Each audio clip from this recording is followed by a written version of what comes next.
Todos os anos, milhares de animais são cruelmente maltratados ou mortos em todo o mundo. O homem sempre utilizou os animais dependentes dele para sua sobrevivência. Porém, nem sempre os tratou muito bem. Basta lembrar dos equinos, nossos principais colaboradores, que são usados até o fim de suas forças. Os Invisíveis. Maus tratos, muitas vezes as pessoas acham que é físico, bater, mas existe também o relacionado ao comportamento do animal, né? A privação de certos comportamentos naturais, entendeu? Então, muitas vezes não é só bater, você enclausurar um animal, prender um passarinho numa gaiola, você não está batendo, você não está agredindo fisicamente, mas você está privando, né, esse animal de cumprir as funções naturais dele, né, na natureza, no dia a dia, às vezes falta de água, falta de comida, né, isso é considerado maus tratos também. Normalmente quando a gente pega um animal debilitado na rua, o primeiro passo é levar no veterinário para fazer um atendimento. A gente leva no veterinário, faz o atendimento necessário para reabilitar a saúde dele, ou fica internado, ou se ele já for liberado no mesmo dia, a gente leva para uma hospedagem paga.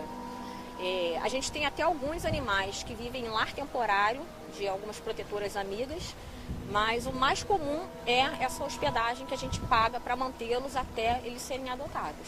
O animal silvestre, ele é encaminhado para o CETAS, que é o Centro de Triagem de Animais Silvestres, que fica lá em Seropédica. Quando não é possível, né, levar para lá e tudo, o órgão que apreendeu pode levar para algum criatório, de repente, conservacionista, ou então algum parque que tenha, né, faça esse trabalho, né, de reabilitação, de soltura de animais, mas o padrão mesmo é levar para o CETAS, que é o Centro de Triagem lá em Seropédica. Charretes foi um assunto bastante polêmico e que as pessoas se iludem muito achando que, acabando a charrete, o animal vai ficar livre de qualquer tipo de trabalho. Infelizmente, ainda não chegamos nesse estágio. O animal, o cavalo, como qualquer outro animal, ele é considerado pela lei brasileira um bem semovente. Então, ele é um patrimônio. Você compra, você vende, você troca. Então isso, se a gente tiver o fim da atividade da charrete, que é uma atividade legalizada, é uma atividade que tem regras, então se você acaba com essa atividade, o que vai acontecer? O dono do animal, não podendo mais usá-lo para ganhar dinheiro, ele vai vender esse animal. E aí esse animal vai continuar trabalhando em outra atividade e que já será uma atividade que não vai ter nenhuma regra, não vai ter uma jornada de trabalho pré-estabelecida, não vai ter um limite de carga e principalmente nós não vamos saber quem é o dono, quem será o seu dono. Hoje nas charretes todos os animais são microchipados.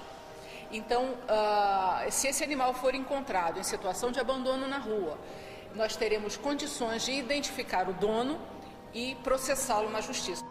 Eu acho que a gente precisa enxergar os animais não como um brinquedo que quando a gente cansa a gente joga fora. A gente tem que entender como um ser vivo com o qual se criou um laço, uma dependência e que você é responsável por ela, né?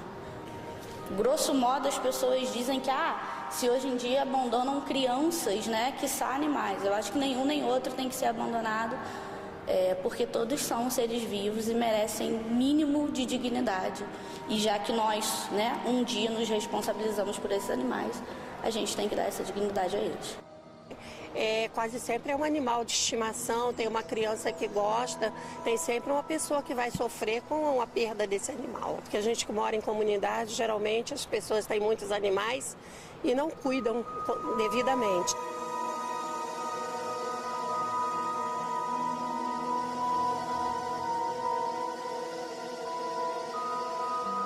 Existe a lei, né, de proteção animal.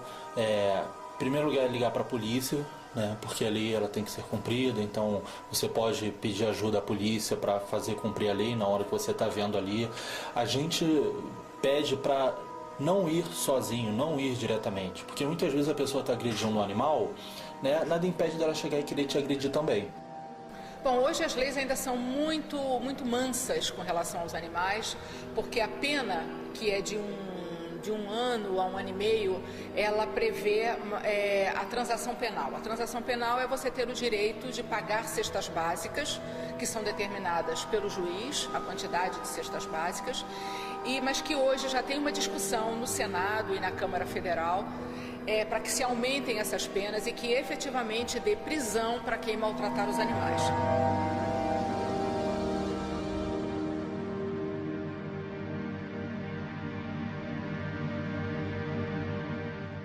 Dentro das minhas possibilidades, se eu puder retirar um animal da rua, um animal que está sofrendo, um ser vivo que está sofrendo, e eu tiver a possibilidade de cuidar dele como ele merece ser cuidado, eu vou tirar.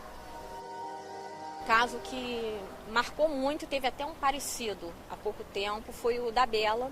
É uma cadelinha que a gente resgatou na UPA, lá do Quissamã.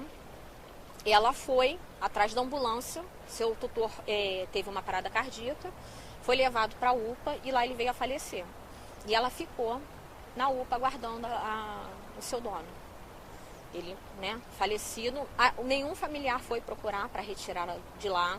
Ela ficou lá, acabou entrando no CIO, ela era até bem novinha na época, acho que entrou no CIO mais pelo estresse emocional que ela teve, da perda do dono, de estar num lugar que ela não conhece, não está à vontade. E a gente teve que reabilitá-la também, fez todo o tratamento. Graças a Deus ela foi adotada, foi doada por um casal de doutores no Rio, então está super bem, a gente mantém contato com eles, Existe um limite de vida também, Porque, por exemplo, hoje eu tenho uma cachorrinha que na verdade nem era de rua, ela até tinha um dono, mas é como se não tivesse, e ela quebrou a coluna. O veterinário quis sacrificá-la na hora e eu não quis. Eu falei que eu ia tentar cuidar dela, Porque como ela quebrou a coluna, ela perderia, segundo o veterinário, todas as funções do lugar da quebra para baixo, e ela teria uma sobrevida muito difícil. Eu falei, não, eu vou tentar, e se de fato ela ficar com dor, ela sofrer e a vida dela ficar muito difícil, eu de fato teria que sacrificá-la. Hoje ela é o nosso bebê, ela é muito importante pra gente, ela mobiliza a família inteira. Hoje ela está na 3ª versão de um carrinho que meu marido fez para ela. Ela já era velhinha, ela é cega, ela é surda.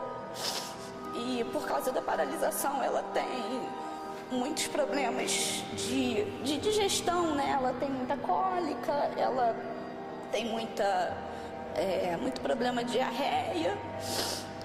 Dá um trabalhão, não dorme à noite, muitas noites a gente fica acordado. A gente tem que mobilizar a minha mãe, minha avó, que já tem mais de 70 anos, mas ela é a alegria da casa. Enquanto eu puder cuidar dela, ela vai ficar com a gente.